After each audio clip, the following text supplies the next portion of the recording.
Hello viewers, আসসালামু আলাইকুম। আশাস কিচেনে আপনাদের স্বাগতম। আশা করি সবাই ভালো আছেন, আমিও ভালো আছি আলহামদুলিল্লাহ। আজকে আমি নিয়ে এসেছি মুরগির লটপটি রান্নার রেসিপি, যা কিনা মুরগির হাত পা গলা গিলা দিয়ে হয়। চলুন তাহলে আমরা রান্নায় চলে যাই।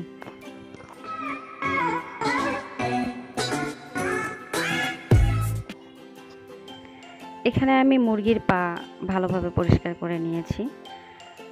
কিভাবে খুব সহজেই মুরগির পা পরিষ্কার করা যায় এর একটি রেসিপি আমার ভিডিওতে আছে, ডেসক্রিপশনের লিঙ্ক দিয়ে দিব, দেখে নেবেন।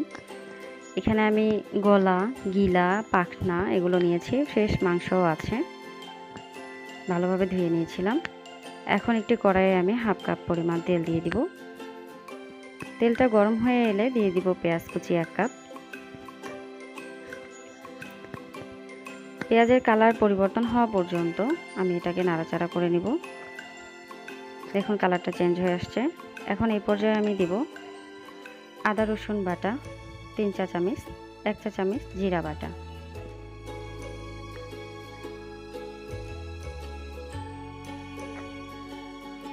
মশলাটা যেন পুড়ে না যায় এর জন্য আমি সামান্য পানি দিয়ে নিব আগেই।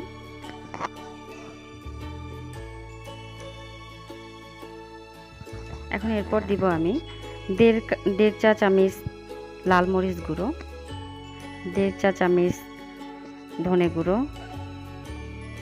1.5 চা চামচ হলুদ গুঁড়ো, আর হচ্ছে লবণ 1.5 চা চামচ। এখানে আমি গোটা মশলা নিয়েছি কিছু, তার মধ্যে একটি কালো এলাচ, কয়েকটি দারচিনি, 2টো তেজপাতা, কয়েকটি ছোট এলাচ আর কয়েকটি লবঙ্গ। সবগুলো একসাথে দিয়ে একটু নাড়াচাড়া করে নিব।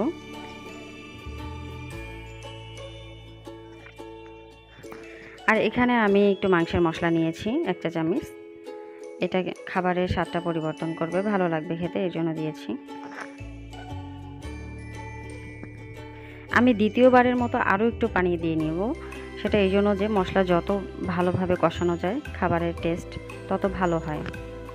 এখন আমি মাংসগুলো দিয়ে দিব।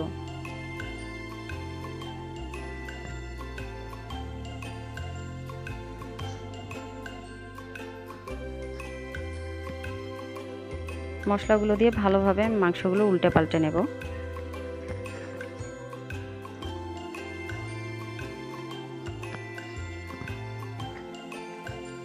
আর এখানে আমি আস্ত 4টে রসুন দেব, ভালো করে আমি উপরের খোসাগুলো ছাড়িয়ে নিয়েছি। এখন ঢেকে রান্না করব 5 মিনিট। 5 মিনিট পর ফিরে আসলাম। এটা আমি অল্প আঁচে রান্না করতেছি, এর থেকেই অনেকটা পানি চলে আসবে।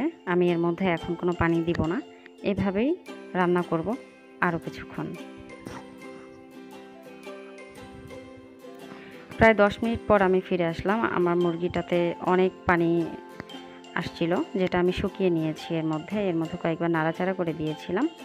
দেখুন সে পানিগুলোও টেনে গেছে, তেল বেরিয়ে আসছে। এখন আমি আবারও সামান্য একটু পানি দিয়ে নেব রান্নাটা পুরোপুরি হওয়ার জন্য। আর এখন দিয়ে দিব হাফ চা চামচ ভাজা জিরের গুঁড়ো।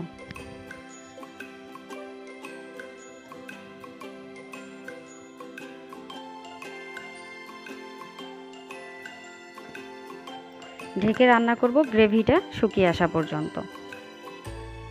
দেখতেই পাচ্ছেন তেল উঠে আসছে। আমার রান্নাটা শেষ। এখন আমি চুলোটা বন্ধ করে দেব আর একটি সার্ভিং ডিশে তুলে নেব। তরকারির কালার বলে দিচ্ছে কতটা মজা হয়েছে। আশা করি আপনাদের কাছে ভালো লেগেছে। বাসায় অবশ্যই ট্রাই করবেন, আর কেমন লাগলো অবশ্যই কমেন্টে জানাবেন। পরবর্তীতে আপনাদের জন্য আবারও নতুন কোনো ভিডিও নিয়ে আসবো। সেই পর্যন্ত ভালো থাকবেন, সুস্থ থাকবেন, আর হ্যাঁ, যাওয়ার আগে অবশ্যই চ্যানেলটি সাবস্ক্রাইব করে দেবেন।